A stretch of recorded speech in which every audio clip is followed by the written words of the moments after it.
গোল cake কেটে অসম্ভব সুন্দর গাড়ি থিম কেক কীভাবে করা যায় সেটাই শেয়ার করব। প্রথমে এখানে একটা গোল কেক নেওয়া হয়েছে। ভিডিও দেখানো প্রসেস অনুযায়ী দুই পাশে হচ্ছে অল্প পরিমাণে কিছুটা কেক কেটে নেওয়া হচ্ছে। এরপর দুই পাশের কাটা অংশটা হচ্ছে উপরে বসিয়ে দেওয়া হচ্ছে। উপরে বসিয়ে দিয়ে এই কেকের লেয়ারটাকে হচ্ছে 3টা স্লাইসে ভাগ করে নিতে হবে।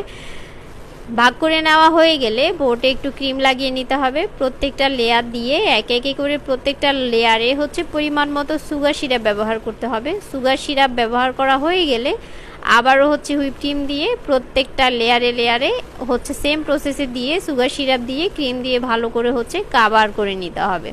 সবার শেষে যে কেকের লেয়ারটা থাকে সেটা সবার উপরে ব্যবহার করার চেষ্টা করবেন, তাহলে কেকের ফিনিশিং প্লাস কেকের লুকটা অনেক বেশি সুন্দর আসবে।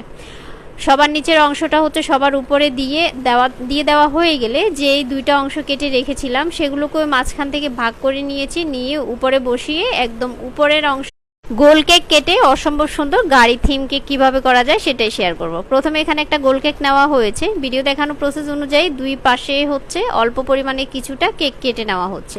এরপর দুই পাশের কাটা অংশটা হচ্ছে উপরে বসিয়ে দেওয়া হচ্ছে। উপরে বসিয়ে দিয়ে এই কেকের লেয়ারটাকে হচ্ছে 3টা স্লাইসে ভাগ করে নিতে হবে।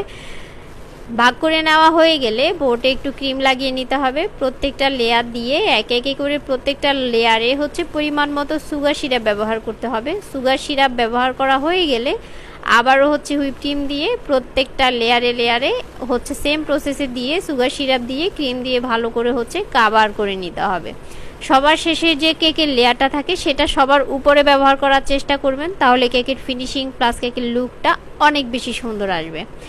সবার নিচের অংশটা হচ্ছে সবার উপরে দিয়ে দেওয়া হয়ে গেলে যেই দুইটা অংশ কেটে রেখেছিলাম সেগুলোকে মাঝখান থেকে ভাগ করে নিয়েছি। নিয়ে উপরে বসিয়ে একদম উপরের অংশটা সেটার উপরে দিলেই কিন্তু খুব সুন্দর একটা গাড়ির শেড চলে আসবে।